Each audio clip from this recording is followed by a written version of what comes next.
Pessoal, boa tarde. Vamos ao nosso vídeo da semana. Hoje é dia 24 de abril.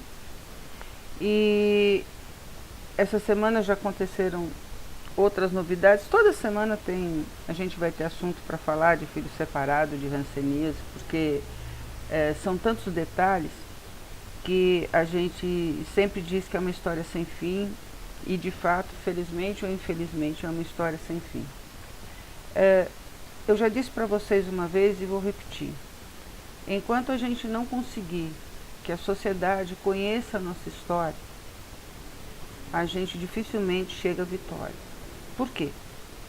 Porque se a maioria das pessoas não conhece nem a hanseníase enquanto patologia, enquanto doença, acham que é uma história bíblica, como é que elas podem imaginar que nós, filhos de ex-pacientes de hanseníase, da época do isolamento compulsório, tivemos a história horrível que a maioria teve?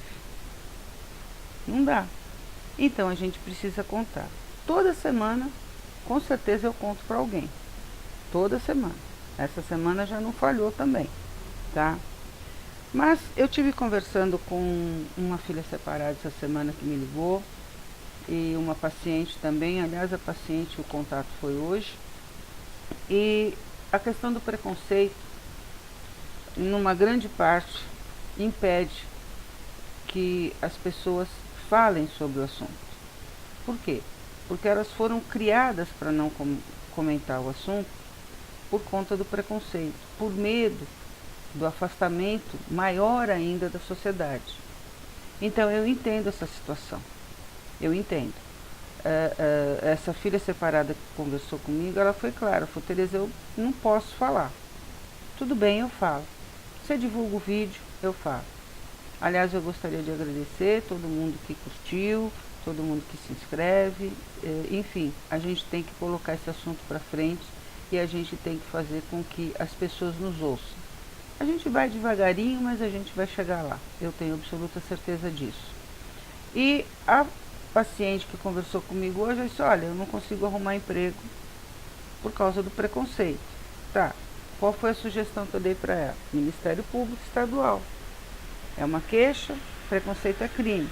Vamos ver o que ela consegue, depois eu até conto para vocês. Então eu entendo que determinadas pessoas não vão conseguir falar, não vão conseguir passar a ideia para frente por conta do preconceito. Então a gente tem que, de uma certa forma, somar as nossas vozes, as vozes que podem falar, às vozes daqueles que infelizmente não podem falar. E eles têm os seus motivos pessoais pelos quais eles não podem falar. Mas a gente vai apoiar todo mundo. Eu vou estar sempre aqui. A minha missão é essa e eu não abro mão. Com críticas, elogios, seja o que for, eu sei aquilo que vai dentro do meu coração e aquilo que eu tenho que fazer. Desde que a gente começou essa questão da indenização, há muitos anos atrás, a gente sempre ficou pensando quanto pedir, quanto não pedir. A gente até ouviu de governos anteriores que o governo não tinha dinheiro para isso. Tá bom. Depois de todo esse lava-jato aí, é meio complicado a gente acreditar, né, nas mentiras que nos contaram. Hoje em dia, e eu peguei esse dado do Yahoo Finanças do dia 15 de abril, 87 mil filhas de militares recebem 470 milhões por mês, né, é o total. Isso dá em torno de 6 bilhões por ano. E tem algumas pensionistas que recebem mensalmente 58 mil reais. Bom, eu não sou contra militar, não sou contra civil. Se está na lei, se eles recebem, parabéns, né? Mas significa o quê? Significa que quando a lei é feita, o governo cumpre, né? Independente de valores. Então esse é um dado que eu passei para vocês, não criticando quem recebe, porque eu não estou aqui para criticar ninguém, mas querendo dizer para vocês o seguinte: se existe uma lei, o governo vai respeitar. Se existir uma ação contra o governo e o governo perder, ele vai respeitar. Então, eu não posso aceitar, eu não vou acreditar que o governo não tem dinheiro. Nunca acreditei nisso. E não posso aceitar também que a gente fique parado, esperando que algum deputado, que algum senador faça um projeto de lei para que a gente consiga receber o que nos é devido. Bom, o que nos é devido eles não vão conseguir pagar, né? Mas pelo menos aquilo que compense um pouquinho tudo o que aconteceu a nível de exclusão social, moral, sabe? De todos os nossos filhos separados. A gente não tinha como lutar contra isso. Arrancaram, tiraram a gente da família da gente e colocaram dentro de orfanato. Então, nós éramos totalmente indefesos quando isso aconteceu. E eu não quero que ninguém fique condoído com isso. Eu quero que você entenda que isso foi uma injustiça que tem que ser reparada. E para que essa injustiça seja reparada, eu preciso vir aqui e ficar falando para você toda semana que isso está errado, que isso tem que ser consertado. A gente não teve direito à Lei 11.520 porque ela beneficiou as pessoas que foram diagnosticadas com hanseníase e isoladas nas colônias entre as décadas de 20 até 1986. Vamos virar essa página, sabe? Virar essa página e vamos tratar de resolver isso de outro jeito.